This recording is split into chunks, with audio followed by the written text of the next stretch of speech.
right, welcome back to Camp Two Fires, everybody. Good tunes today. Yeah, I was just kind of sitting there jamming it. I like Johnny Lang is awesome, man. And music is part of our show here at Camp Two Fires. It always has been an integral part. My buddy Gons and I, years ago, Gons coined that frame and coined that term, Camp Two Fires. And for us, it was all about because he and I have been through the music business for like 30 years on one end or another. And, we knew because all our buddies, all the guys that we had hung out with and currently hang out with, everybody's got their own hunting music. They jump in the truck and they got to have – generally you jump in a guy's truck and you're going hunting or fishing. One of the first tunes you're going to hear on the iPod or on the CD is Fred Bear. It's traditional here. I don't know about anywhere else in the country, but here you're going to hear Fred Bear. And, Jerry's got his own, Dave's got his own, I got my own, you guys got your own. We try and play that stuff on the air. So music is as important to us as is the talk, because that's What we are. It's what we are. It's, it's how what's that? It's how we roll. That's right. How we roll. Whatever. And so anyway, one of the things I wanted to do while we were here, there was a couple of things that we didn't get to on the Fishing Guide Report. And anytime you need a Fishing Guide Report, you obviously you can call Captain Dan, and I don't have this number. Those guys are still here. Are they? Right on. Good dudes, man. I love Captain Dan. He's been with us since day one on the program. We're heading into our 9th anniversary is in January. And so we'll have to get copious amounts of dead animals. And copious amounts. Copious amounts of red meat or that other white meat, wild boar.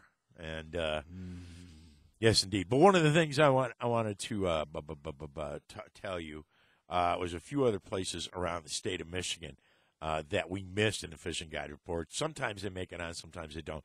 St. Joe River, water levels over there were up, and the flow has increased with all the rain and snow melt. And the only action right now is for walleye up near the Berrien Springs Dam. Catch rates were slow, but it should pick up once the weather improves. And I've seen, I was watching the Weather Channel the other day, and they just keep coming. Seattle's under snow. Oh, yeah. And it's going to be cold in Seattle tomorrow. Who's snowed down in Arizona. Good. I got a buddy that lives down there. He calls me up all the time. He's going, Southern California. Good. I hope they get dumped on. Everybody's getting dumped on. It is. It's coming across from Seattle, and they just keep coming right off the Pacific Ocean, right across. Maybe we're getting another mini ice age. Oh, let's not go there. Oh, yeah, well, then. But anyway, all right, so that's what's going on in the St. Joe River. Grand River, Grand Rapids, that's another area I want to go to fairly soon that I've only fished one time in my life, and I didn't have a lot of time to do it, so I didn't go with anybody who knew what was going on. Water levels on the Grand River in Grand Rapids are up. Steelies are moving out to the deep holes, so out towards the dam. Anybody using the bunny jigs with 3 to 5 wax worms have caught fish, and everybody who's floating bucktail jigs and walleye minnows off the bridges have caught walleye. The Grand River at Grand Rapids is great for two things, steelhead and walleye. And the Grand River in Lansing, the occasional walleye or pike have been taken below the dams. You get over into the northern lower, out Oscoda has open water. No anglers have been out on the piers. The Ausable River, guys in drift boats catching a few steelhead. Higgins Lake, skim ice has started to form, but they're saying no safe ice. Out in Houghton Lake, recent rain melted the snow and ice is forming. Anglers are fishing for walleye off the north shore and in the East Bay. East Bay was where I was last time I went up there a couple months ago.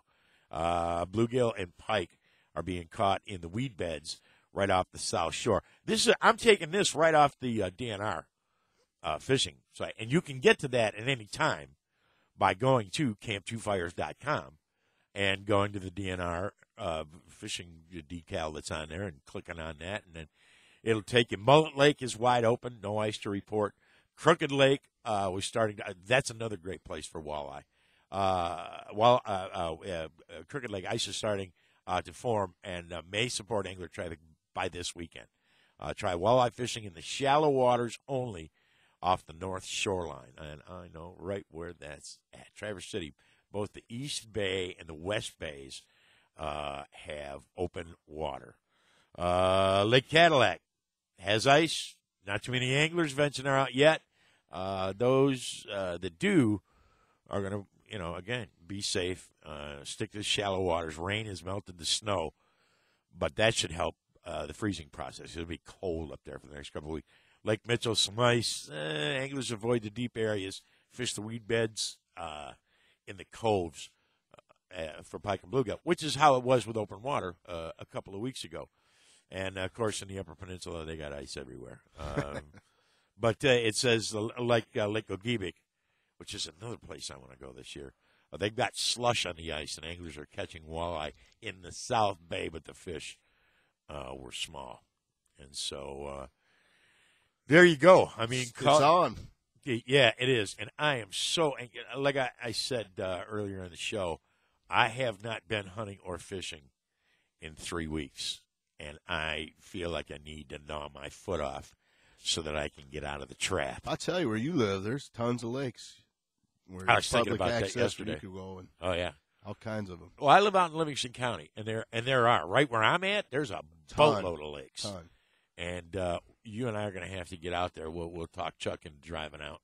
Yeah, it sounds like he's not doing too good. Oh, yeah, Chuck is laid up. Our best wishes to Chuck. Buddy, Chuck has been hurting for like a month. I feel bad for him. I'll tell you what.